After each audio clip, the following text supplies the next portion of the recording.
finally got a fast zoom lens for the Fuji X system. Until now, the only zoom lens I had for the Fuji X system was the Fuji 18-55 kit lens, which is a great lens. It is sharp, but f4 on the tight end just wasn't cutting it, especially Fuji being crop sensor. Another thing I didn't like on that lens was the minimum focusing distance, so in comes the Sigma 18-50 f2.8. This lens is a constant f2.8 aperture, which is exactly what I wanted. It is a bit shorter than the kit lens, but not by much. This one is a 50, that one is a 55, which is basically the same.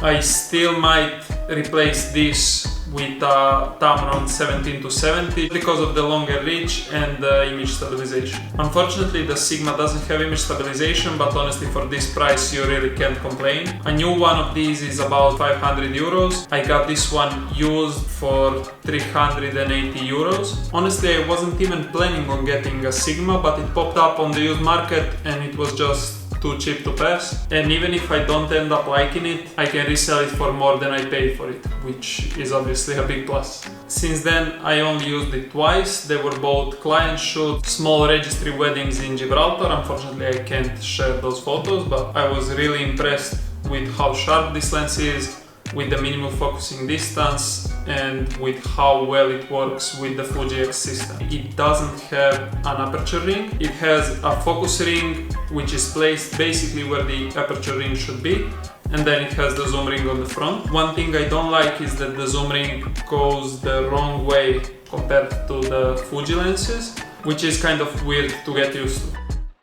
I haven't yet used it for video just because the filter thread is a 55 and I don't have an adapter or an ND filter that fits this thread. But I believe it's gonna do fine on my XS10, not so well on the X-T3 because it doesn't have stabilization and the X-T3 doesn't have IBIS, so it will be kind of hard using it on the X-T3, but I'm still keeping the 18-55 and I have no issues using that lens on the X-T3. I haven't yet used this on anything besides weddings, so let's take it out and shoot some street photos. Unfortunately, I started shooting before I actually started recording on the GoPro, so I got these two shots before the GoPro was on. I'm really happy with these two shots, and I think the second one is the best shot I got at this location. Once I realized the GoPro was off, I decided to stay at the location, hoping to get more similar shots.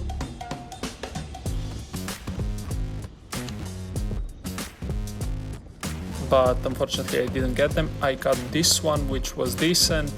It was actually the same lady from the first photo, but it's not nearly as good.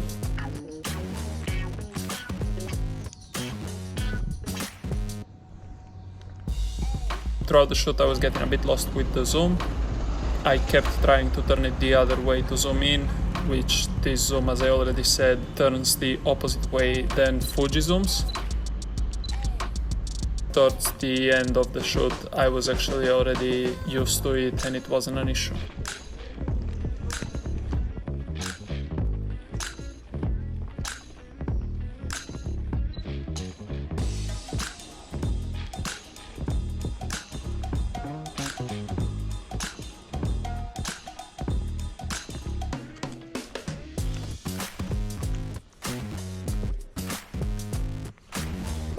At this location I really wanted to get a subject framed between the two buildings and covering the sun, using the shadow of the subject as a leading line. This gentleman with the red shirt was my first subject here, but I wasn't really happy with the photo, especially with the sun being above his head.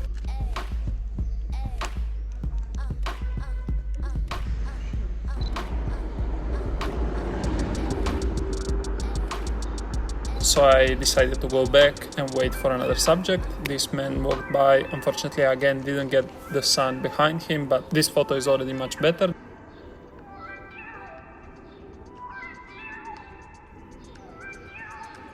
Then another man walked by and I managed to get the sun behind him, but he wasn't really framed in between the buildings, so I think the one on the left is better. I think the range from 18 to 50, which is a full frame equivalent of I think 28 to 70, is really good for street photography. It covers all the basic lengths and it gives you f2.8 throughout, which is obviously great.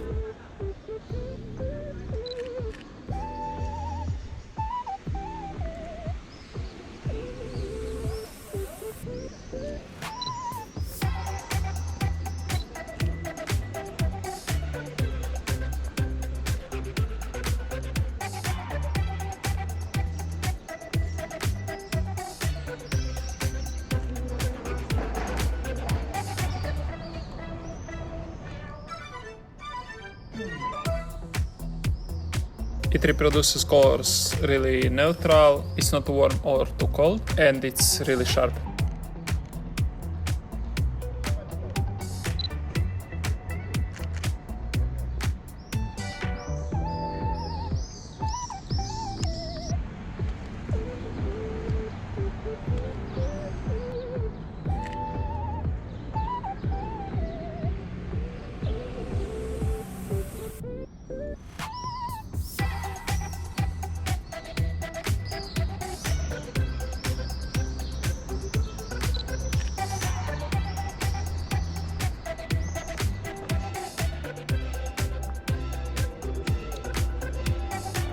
Here is where I took probably my favorite photo of the day. I saw this girl studying on the window and decided to set my camera down with a slower shutter speed and wait for a car to come in and fill the frame.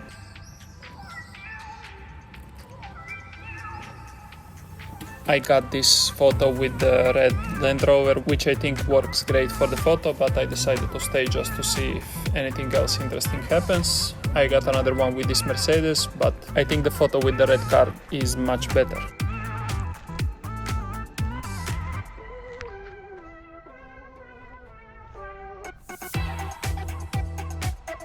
I think this lens will quickly become my favorite lens. It's basically the same size as my current favorite prime, which is the Viltrox 23 1.4, but it covers a much bigger range and it's a bit better at focusing, so I'm really happy with that.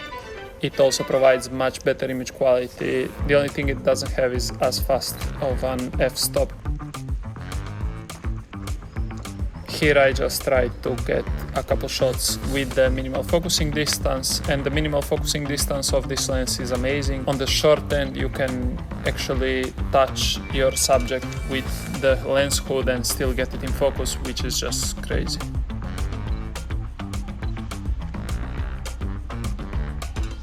I think this is a great lens, especially for the price. For 500 euros or used for about 400 you can get a great lens.